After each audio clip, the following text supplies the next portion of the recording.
In the previous video, you have already learned about the current ratio and the quick ratio. However, there are other ratios which are quite useful to evaluate a firm's liquidity. Let's go over them. If you're evaluating a firm's liquidity, you may want to look at its net working capital. In a nutshell, you simply subtract all the current liabilities, which are obligations due before the end of the fiscal period, from the current assets. You are right. This ratio is similar to the current ratio, but in this case, we subtract the current liabilities instead of dividing by the liabilities. Back to the net working capital, you can also state the net working capital as a ratio, simply dividing it by the total assets. Remember, we discussed the challenges of inventory. That is, if inventory becomes obsolete, then it cannot be converted to cash in order to pay current liabilities if needed.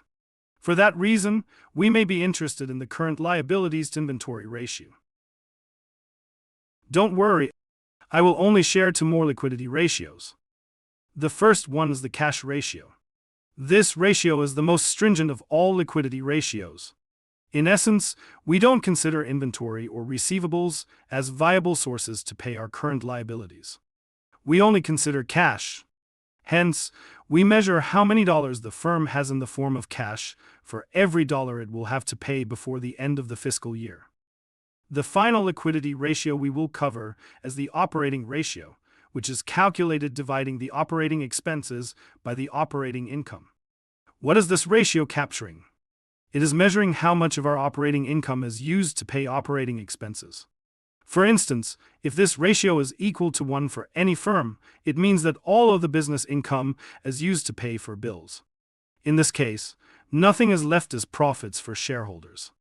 Taken to the extreme, we would love this ratio to be 0, which would happen if a firm has no expenses at all.